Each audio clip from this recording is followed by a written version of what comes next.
আসসালামু আলাইকুম রহমতুল্লাহি ওবরাকাতু। ছোট একটি শিক্ষণীয় ঘটনা।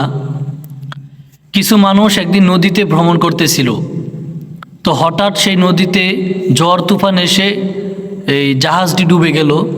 জাহাজটি ডুবার ফলে সবাই মারা গেল, শুধুমাত্র একজন ব্যক্তি বেঁচে ছিল। সে একটা দ্বীপের মধ্যে চলে গেল। সাতরায়া দ্বীপের মধ্যে যাওয়ার পরে সেখানে একটা কাঠের ঘর বানায়া বসবাস করতে লাগলো।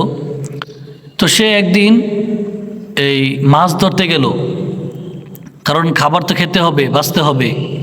সে মাছ ধরতে গেল। মাছ ধরতে গিয়ে মাছ ধরে এসে দেখে যে তার ঘরটা আর নাই, আগুনে পুড়ে শেষ হয়ে গেল। তো সে বলল, আল্লাহ, আমার এখানে কেউ নাই, যাই হোক একটা ঘর আমি করেছিলাম, সেই ঘরটাও আজকে পুড়ে গেল, ধ্বংস হয়ে গেল, আমি আর বাঁচতে চাই না।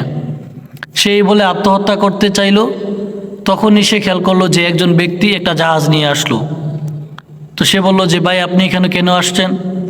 জাহাজের ব্যক্তি বলতেছে যে, ভাই, একটু আগে যে ধুমা উড়ছে, তো আমি খেয়াল করলাম যে মনে হয় এখানে কেউ বিপদে আছে, উদ্ধার করার জন্য এসেছি। তো সে অবাক হয়ে গেল যে একটা ঘর পুড়লো নিজে নিজে। আসলে আল্লাহ তাআলার পক্ষ থেকে একটা সহযোগিতা। সে ঘরটা পুড়ে গেল। ঘরটা পুরার পরে এই একজন ব্যক্তি তাকে উদ্ধার করার জন্য আসলো। এত দূরে কেউ তো জানার কথা না। আল্লাহ তাআলা দেখেন কিভাবে বান্দাকে সহযোগিতা করলো।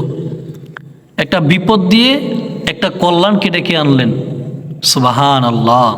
তো এই জন্য আমাদের জীবনে চলা ক্ষেত্রে বিপদ আপদ আসবেই। যদি ধৈর্য ধরতে পারেন, ইনশাআল্লাহ আল্লাহর পক্ষ থেকে সহযোগিতা আসবে। সবাই এই ভিডিওটা শেয়ার করে দিবেন, অন্যজনকে দেখার সুযোগ করে দিবেন।